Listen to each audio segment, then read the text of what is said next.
Привіт, загони кіноманів, в кадрі Віталій Гордієнко. І сьогодні, мабуть, найнесподіваніший випуск на моєму каналі через те, що документальних фільмів у стандартному розумінні цього слова я ще вам не створював. І по суті, це також не мій документальний фільм, ми його створили разом зі Script.ua, Вавилон 13, режисером виступив Володимир Тихий і ще маса людей, які долучилися до цього проєкту, але я вирішив, чому би його не показати саме вам. Адже, на мою думку, історію своєї країни не те, щоби треба знати, її просто цікаво знати, аби далі могти оперувати фактами і спілкуватися з друзями або просто бути освіченою людиною. Саме тому презентую вам документальну стрічку про проголошення незалежності України. Як нам це вдалося, які секрети та таємниці приховує цей день і які були до цього передумови. Все це, сподіваюся, ви дізнаєтесь в наступні 45 хвилин. Ну і якщо, звісно, вам сподобається фільм, пишіть коментарі, підписуйтесь на загін в Ютубі, в інших соціальних мережах, ну і, звісно, на Патреоні.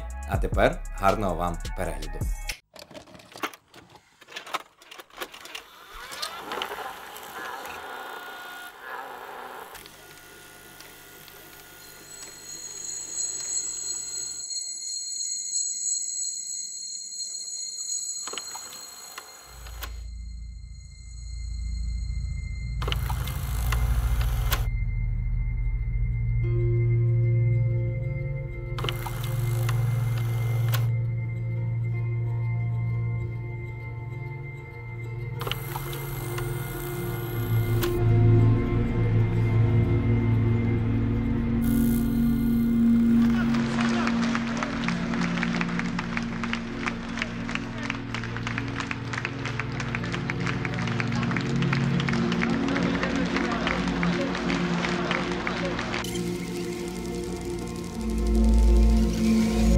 «91-й рік.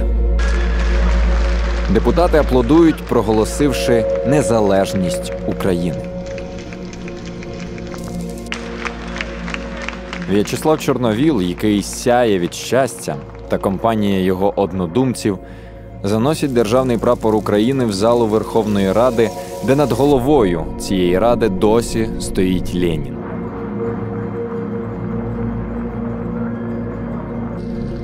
Я переглядаю ці кадри десятки разів, але все одно не помічаю загальної атмосфери свята.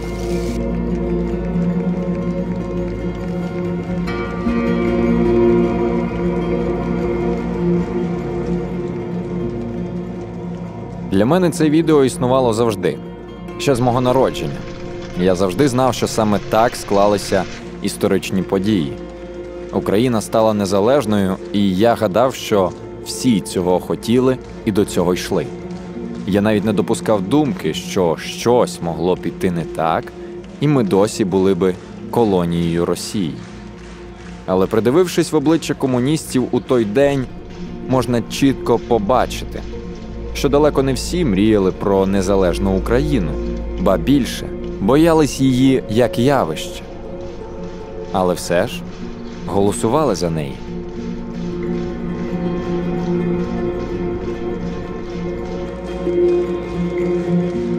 Чому?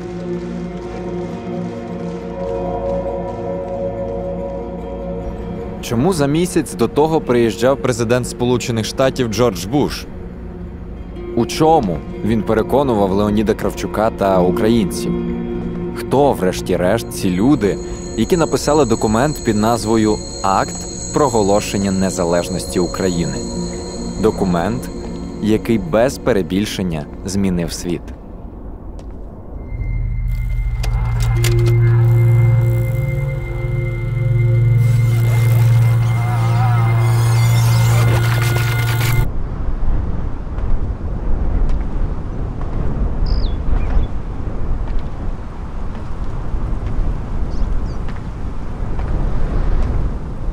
Там, насправді, найбільш цікавий момент, там багато було таких моментів.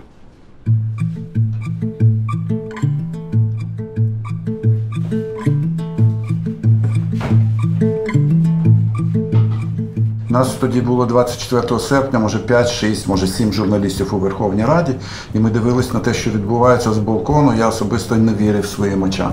Я не вірив в те, що комуністи в Верховній Раді проголосують за незалежність. Це взагалі Як зі шестя Ісуса Христа, от, в буквальному сенсі. Ти ніби є, а ніби і нема. Ніби є, от ти в це не віриш. Але я думаю, що краще би про це розповіла тобі людина, яка була безпосередньо в залі, безпосередньо голосувала за незалежність України.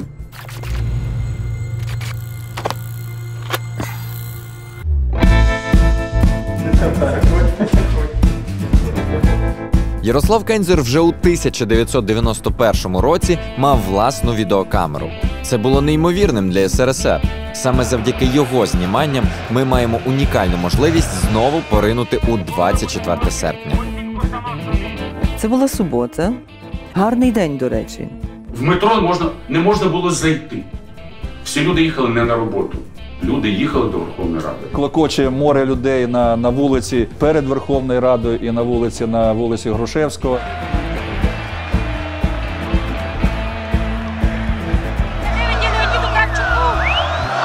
Із Гуренком разом від українського 24 серпня, 9 година 17 хвилин.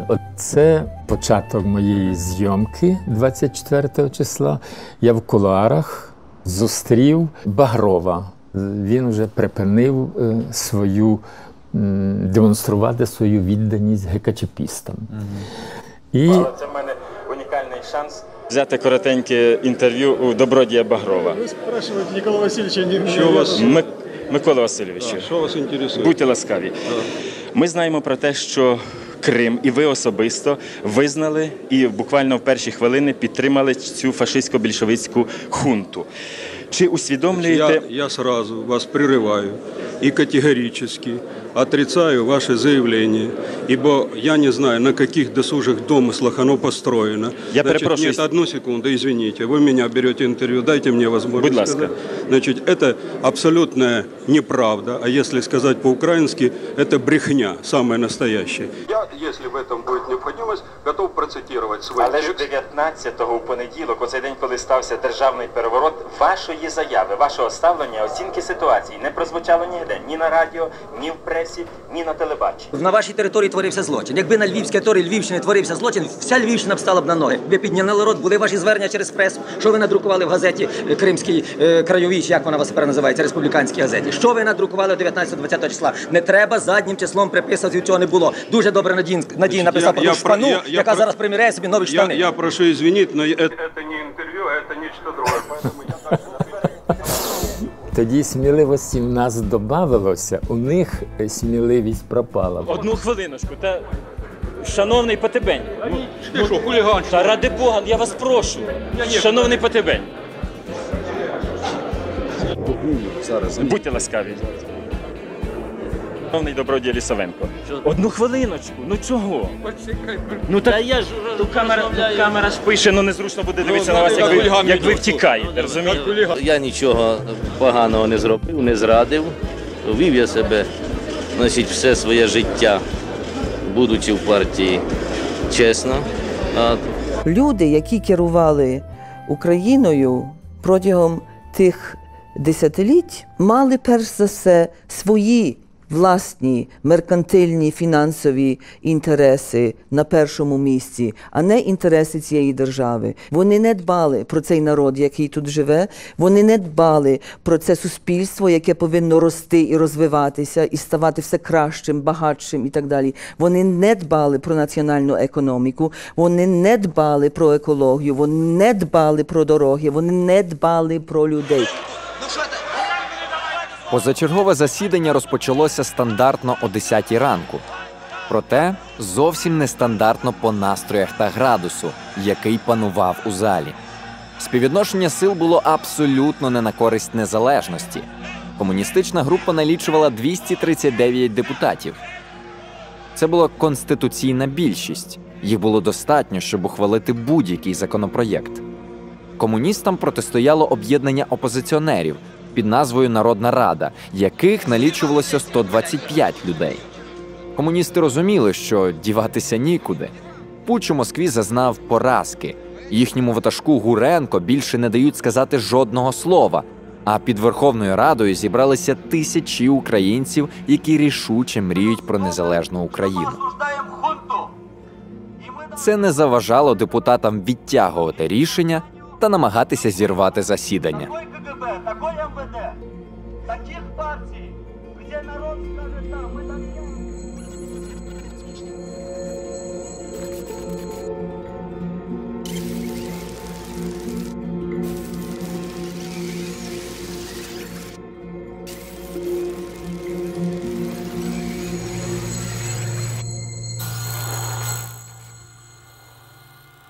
Для багатьох, особливо для молоді, серпневий путч у Москві є маловідомою подією.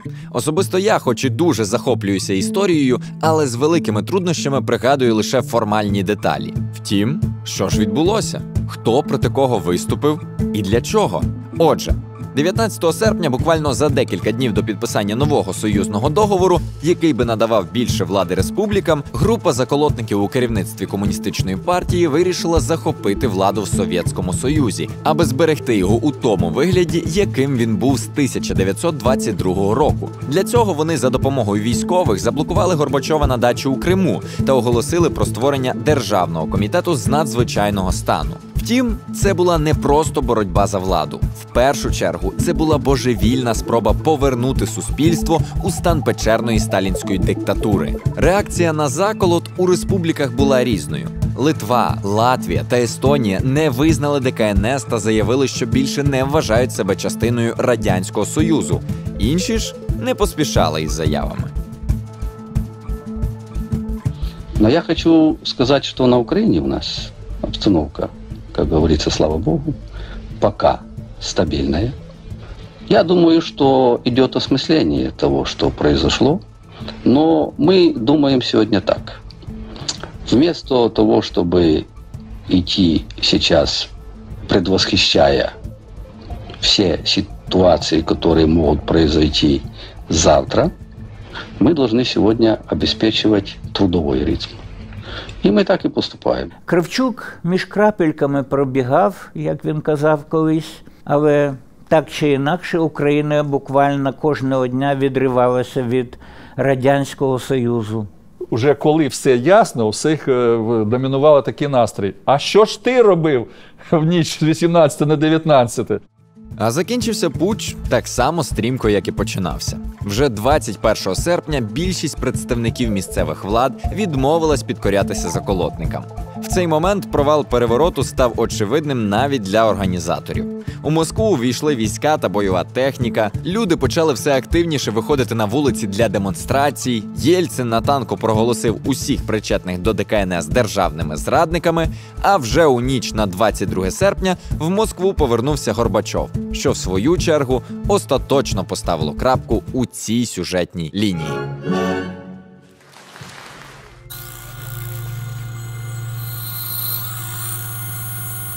За Радянського Союзу існувала одна партія, іншої не було. Людям треба було у щось вірити. І вони входили до тієї партії у сподіванні, що якраз це і є та система, яка виведе до того світлого майбутнього, про яке вони обіцяли. Тобто вони піддалися тієї пропаганди. І я б не став звинувачувати тих людей. Бо по тому, як змінилася ситуація і з'явилася можливість вибору, вони зробили той вибір, який ближче лягав до їхнього серця. Але з перших днів я побачив, що це структура, яка була в партії, керівні органи. Це страшна структура, неправди. В общем, зміїний клубок неправди, який не тільки, не допускав того, щоб до нього втручалися, а навіть наближались, розумієте? Вже за 8 днів за співпрацю з заколотниками ДКНС Тимчасова комісія Президії Верховної Ради України заборонила діяльність комуністичної партії на території нашої держави. Однак це абсолютно не завадило більшості комуністичного партапарату успішно продовжити кар'єру вже у незалежній Україні. Звісно, вже під іншими політичними вивісками.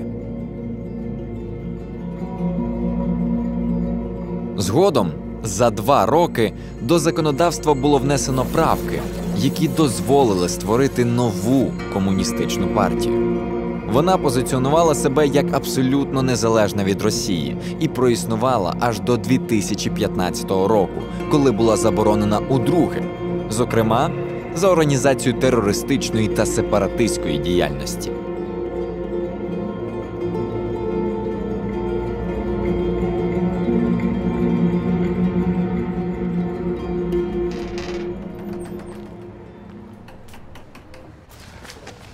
щастить, що я тут під хатою маю стадіон. Це такий комунальний майданчик спортивний.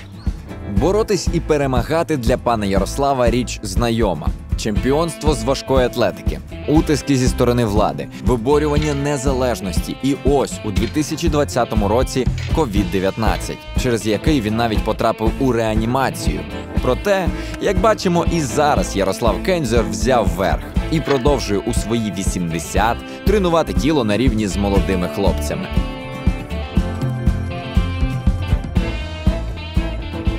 Це мені, щоб повернути ці доковідні кондиції фізичні, це вже березень, квітень, травень, червень, липень. 5 місяців, і я десь на 50% відновився. Підтягування, я граючись 15 разів підтягувався. Зараз, якщо так по максимуму, я десь разів 7-8 я тільки підтягнуся. Ну що, ходімо. Михайле, будь здоров, друже. Гарного вам дня, до завтра. Проголосувати. Голосування все поіменно нагадує. Нащо вам постанова? Ви що, не розумієте, про що йдеться? Йдеться про опечатування приміщень ЦК Компартії, обласних, районних усіх організацій. Чітко сформулювали питання. У залі йшов великий шум. Тут навіть питаються, чи голосували не обговорити, чи обговорювати. Поставте чітко питання. Хто за те, щоб не обговорювати? І тоді люди натиснуть на кнопку «За». Народний рух України – це був цією всенародною такою громадською політичною організацією, яка це стремління до незалежності просто запрягла його і в'йо.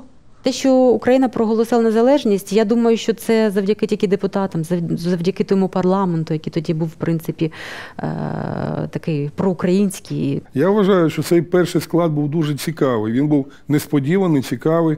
Я навіть колись про це написав, що стоптані черевики і короткі штани у депутатів замінив парад високої моди, годинників, машин. І сьогодні вони були, можливо, більш щирими і вірили, як співаються в пісні УПА, ми свято віримо в нашу перемогу. У політиці, як і у спорті, найстрашнішим є недооцінка суперника. Так сталося і у 1991-му, коли ні Радянський Союз, ні навіть Сполучені Штати Америки не змогли тверезо оцінити вплив народного руху і вперто сподівалися на укладення нового союзного договору. В спілці письменників України була велика прес-конференція, в якій взяли участь Іван Драч, перший голова Народного руху України. Він виступив, він сказав, що Буш приїжджає із наміром нас заохочувати до цього кабального союзу з Росією. Президент США Джордж Буш лишався до кінця лояльним партнером Михайла Горбачова та прихильником реформованого СРСР. Стоять автомашини, чекає лімузин. Мене ведуть до цього лімузину. Забув якої марки. Мабуть, Кадиляк. Тут бачу відоме мені обличчя. Сидить так на мене, дивиться, хто це такий. Mr. President, my name is George Sayevich, and I'll be your interpreter. Я буду вашим перекладачем. Для Барбари і для мене це велика приємність відвідати Золотоверхий Київ. І ми їдемо. І вони собі там говорять, так як політики, нічого такого. Джордж Буш більше і більше дивиться на те, що діється по вулицях.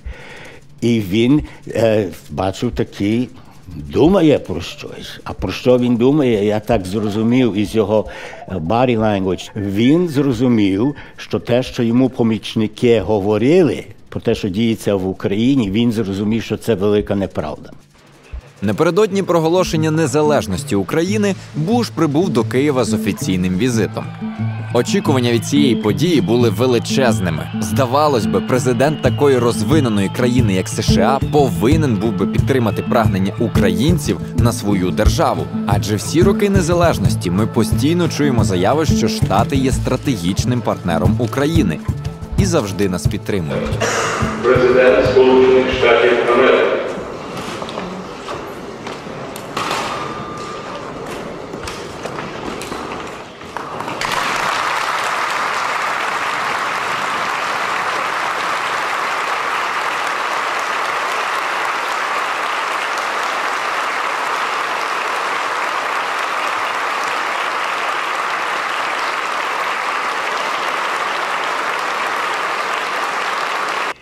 Centuries ago, your forebears named this country Ukraine or Frontier because your steppes link Europe and Asia. But Ukrainians have become frontiersmen of another sort. Today, you explore the frontiers and contours of liberty. Though my stay here, as I said, is far too short, I've come here to talk with you and to learn. And for those who love freedom, every experiment in building an open society offers new lessons and insights. Було велике обурення. Це було майже повчання українського народу, щоб не прагнути самовизначитись. Народний рух України категорично виступив проти політики на той час Буша, яка в чому полягала? Він приїхав підтримати Горбачова в процесах підписання нового союзного договору, збереження Совєтського Союзу. And we cannot tell you how to reform your society. We will not try to pick winners and losers in political competition between republics or between republics in the center. That is your business. It's not the business of the United States of America. Do not doubt our real commitment, however, to reform. Do not think we can presume to solve your problems for you.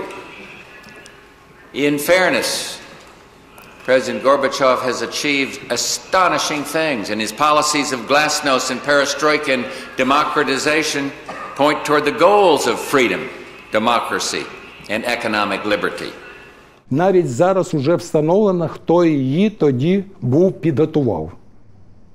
Кондоліза Райс, як виявилося. Авторство багато дехто з експертів приписує Кондолізі Райс. Було 5 авторів цієї промови. Николас Бернс,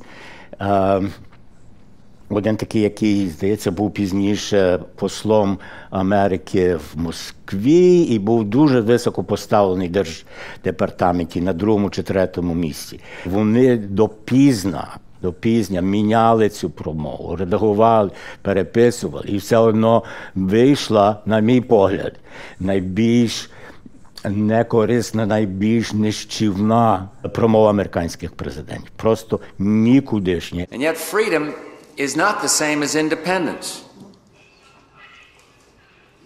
Americans will not support those who seek independence in order to replace a far-off tyranny with a local despotism. They will not aid those who promote a suicidal nationalism based upon ethnic hatred. Я відчувала, навіть як громадянка Сполучених Штатів, глибоке нерозуміння України і українців і їхнього прагнення на незалежність. Я відчувала особисто зраду. With your permission, I would also like to make a little joke. In this room, we've been working for more than a year, 15 months, but there have never been so many people in this room before, and it's never been that silent when somebody was making a speech.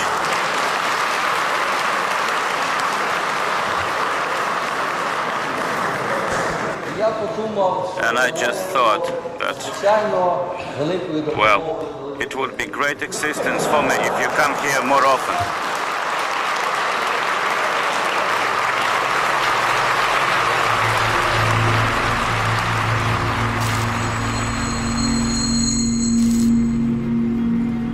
Звісно, моєму розчаруванню не було меж, коли я побачив ці кадри. Але я гадаю, слова Буша є цілком логічними. Бо для мене Україна існує завжди, і більша частина світу її визнає та підтримує. Але тоді, в 91-му році, годі було очікувати світової допомоги. В час, коли за тебе практично всюди висловлюється Росія та її представники, які, звісно, як і тоді не хотіли відпускати Україну, так і зараз чіпляються за неї всіма силами, фактично 20 років готувавши ґрунт для свого вторгнення.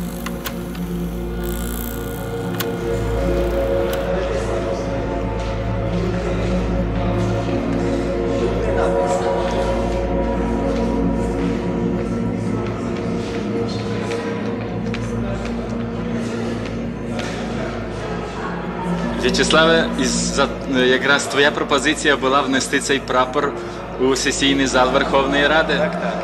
Бачите, поки що він не в сесійному залі, але він вже у Верховній Раді. Він не був в сесійному залі, довший час стояв, але тут на кращому, виднішому місці. Я хочу сказати, що я ще не був в сесійному залі, тільки йду, але мені вже сказали, що ідола там немає.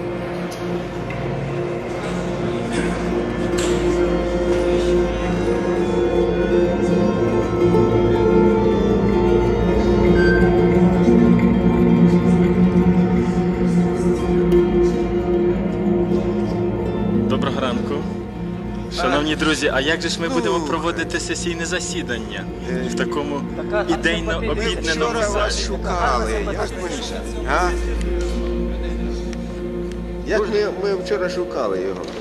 Такі вчора кадри унікальні тут були. В'ячеславе, запиши мене, будь ласка, після себе. Так.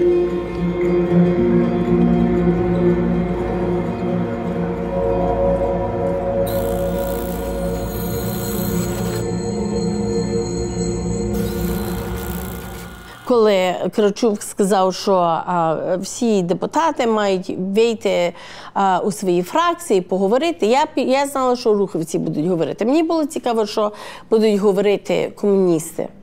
Почему? Ожидали, что это будет жесткое противостояние. А оказалось, что нет. Так яскраво було, що всі говорять ля-ля-ля-ля-ля-ля, а тоді виходить, це, по-моєму, це він був головний міліціонер. Він каже: «Друзья, я всегда был за Союз. Я всегда был за сильной Советский Союз. Но этот союз, какой Борис Ельцин нам предлагает, это союз, в каком Украина придет своей головою вниз. И поэтому, друзья, мы должны проголосовать за независимость». Значительная часть аппарата прониклась идеей сделать суверенную Украину. Но коммунистическую суверенную Украину. Поэтому сегодня, ставя впереди вопрос суверенности без декоммунизации Украины, мы идем как слепые котята в угоду тому плану, который там намечен. Сегодня самые большие консерваторы в парламенте готовы подыграть в этом вопросе. Поэтому я хочу обратить ваше внимание, что я буду резко выступать в парламенте, что без декоммунизации, без национализации имущества Компартии, без приостановки ее деятельности, без преследования коммунистов, мы не можем голосовать ни один акт о независимости. Иначе мы попадаем в ту же ситуацию, в которую попал Кравчук, который ждал, что будет. Вот мы сейчас выжидаем, что будет с коммунизмом на Украине. Мы дождемся, что нам свернут шею. Я був за те, щоб йти на загострення ситуації. Не голосувати акт, піднятись. Люди, які стояли, це були десятки тисяч людей. Вони б ту Верховну Раду рознесли, а комуністам на руках винесли б на Байкове кладбище. От так треба було діяти. Треба було загострювати ситуацію, тому що ухвалення акту незалежності в такий спосіб, таким чином і грішними руками призвело до сьогоднішньої війни, до сьогоднішньої зради, до сьогоднішньої стагнації, до сьогоднішньої зневіри. Ідея була така, що ні в якому разі не треба зараз зголошуватися на пропозицію групи 239 про те, що давайте ми швиденько голосуємо за незалежність України, а далі вже як буде. Треба спочатку добитися в самій постанові першим чи другим пунктом заборони чи припинення діяльності комуністичної партії. І тільки після цього ми голосуємо за незалежність. Бо фактично ми створимо комуністичний заповідник на територію Української РСР і так далі, і тому подібне.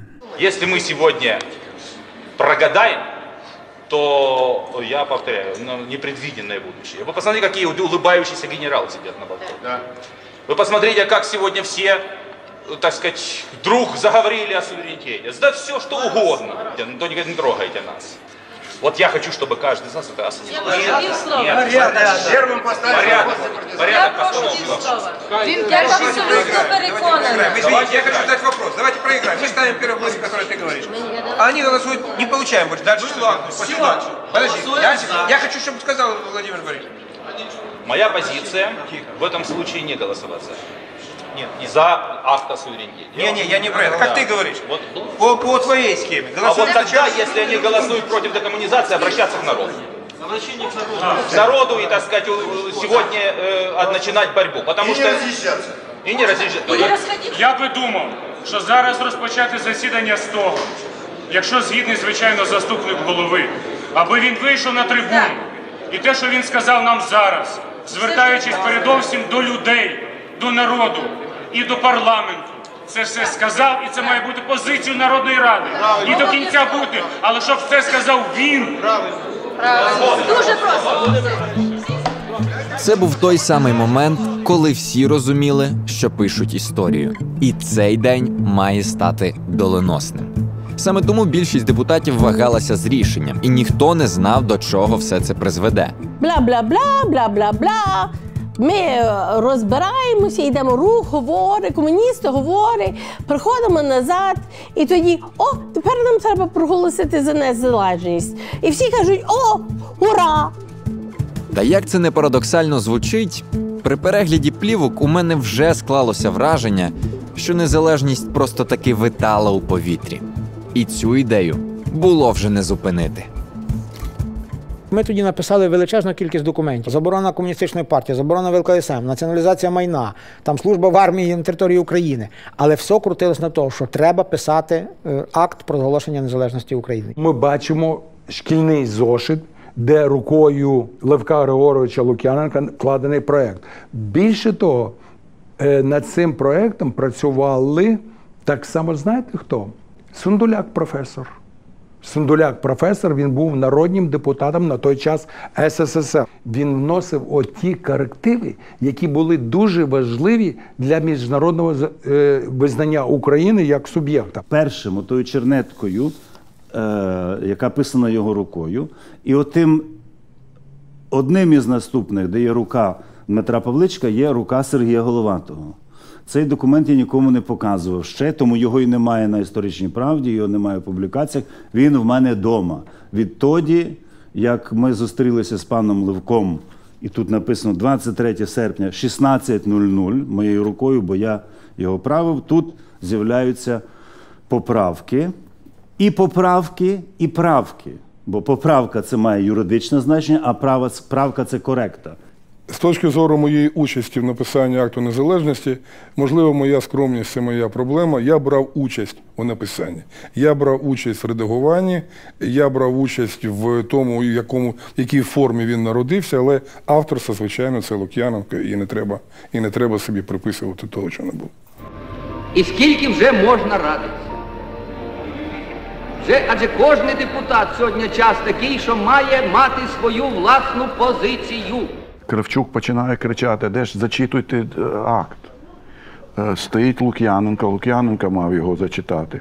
Очевидно було, бо Лук'яненко ж дістав смертну кару за свої погляди. Він ж сидів в камері смертників. Та 28 років по тюрмах, це було б логічно. Тут підходить Яворівський до нього, щось там, типу, дай почитати, там перевірю кому. Кравчук кричить, та буде теж, вискакує Яворівський, починає читати акт. А дід такий стоїть, Левко Григорій, такий, а що? І вони всі голосувати, і там один чи два. Декілька проголосувало проти тільки.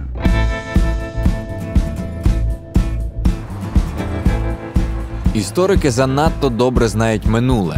Саме тому їх так сильно турбує майбутнє. Так і Данило Яневський. Крім того, що він активно будує свідому незалежну Україну на Ютубі, просвітляючи людей, так ще й товаришує та підтримує ветеранів російсько-української війни. Ну, це, власне, от це от. Красота. От мені такі таблиці, це місце приватної власності людини чи інституції, яка тут записана. Приходять якісь дві прекрасних пани. І вони щось там собі замовили.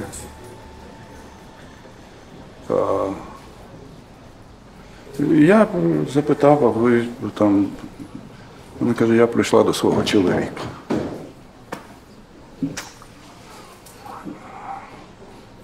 Мене розірвало. Я, звісно, заплатив за їх бухло, так що вони не... Но сам по собі факт, це мене просто...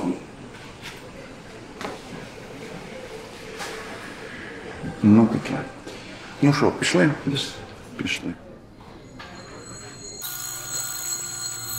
Верховна Рада УРСР урочисто проголошує незалежність України та створення самостійної української держави України. Я попросив половину моїх співробітників, щоб вони в суботу все-таки прийшли на роботу, бо ми записували заздалегідь.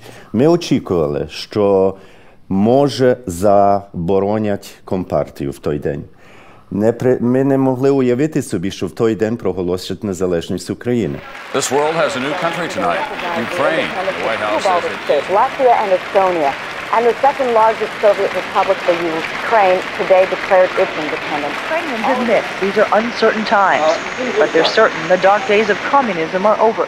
Я стукаю в будку, я тільки мав право, як керівник, і я йому пишу від руки: читай це. Він на мене дивиться, показує мені таке. Я йому показую через скло: читай це. Він знову, я кажу, читай, а він мені так показує. А я кажу, ти читай. All of these developments bring long-awaited joy to Ukrainian emigres in our area. Ми були перші. Це була величезна ризика. Я ризикував своєю кар'єрою, очевидно, але ми були перші. They mean glory to the Ukraine, glory to our heroes. Ввечері цього дня я задзвонила в Москву до редакції Washington Post. І я сказала, ви знаєте що? Кажу, Україна тільки що проголосила незалежність. І реакція було «Oh, fuck».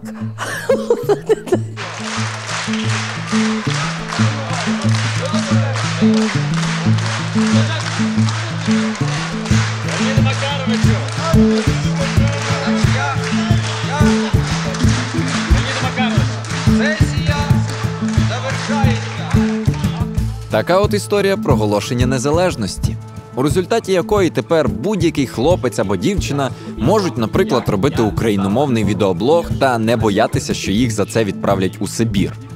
Цей акт незалежності, грубо кажучи, папірець із написами, дав не тільки правову волю Україні як державі, а й також дав можливість відчути наступним поколінням, як це – не боятися висловлюватись, бути вільним у своїх думках та мріях, відкривати для себе світ ширше та пізнавати усі його прекрасності.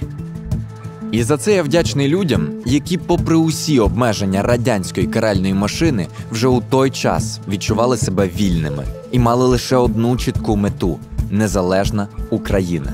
Вони знали, скільки років це прагнення зігріває серця, знали, скільки людей померло за цю ідею і точно знали, що у них все вийде. Бо я не вірю, що це можна було зробити без залізної віри у власні сили.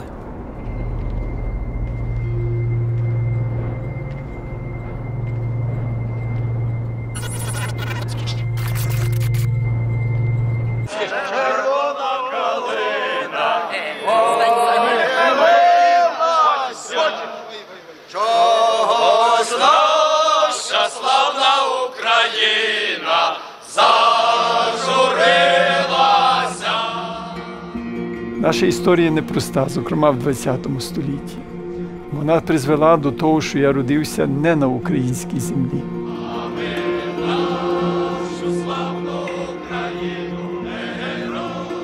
Як єврей і як українець я дуже знаю, що народи, які не мають державності, є віктивними народами. І це не випадково, що найбільша кількість жертв під час Другої світової війни були українські жертви, були єврейські жертви, були роми. Ті спільноти, які не мали державності. Я абсолютно виступаю різким противником теорії, яка на сьогоднішній день насаджується в нашому суспільстві, що це була якась випадковість, що це був якийсь подарунок неба, що це було якийсь, як одна журналістка сказала, бонус.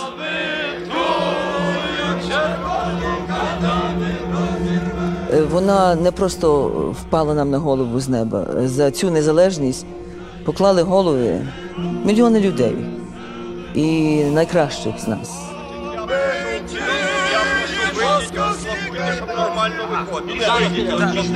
Так, ще не мерла Україна.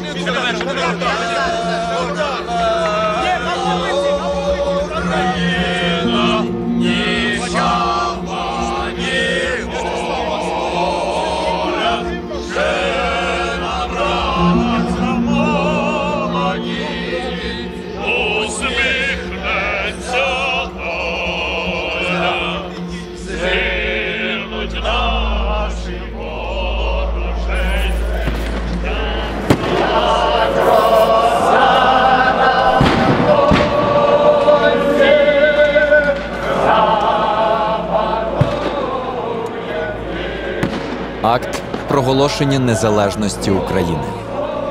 Виходячи із смертельної небезпеки, яка нависла була над Україною в зв'язку з державним переворотом в СРСР 19 серпня 1991 року, продовжуючи тисячолітню традицію державотворення в Україні, виходячи з права на самовизначення, передбаченого Статутом ООН та іншими міжнародно-правовими документами, здійснюючи декларацію про державний суверенітет України, Верховна Рада Української Радянської Соціалістичної Республіки урочисто проголошує незалежність України та створення самостійної української держави Україна. Територія України є неподільною і недоторканною. Віднині на території України мають чинність виключно Конституція і закони України. Цей акт набирає чинності з моменту його схвалення. Верховна Рада України, 24 серпня 1991 року.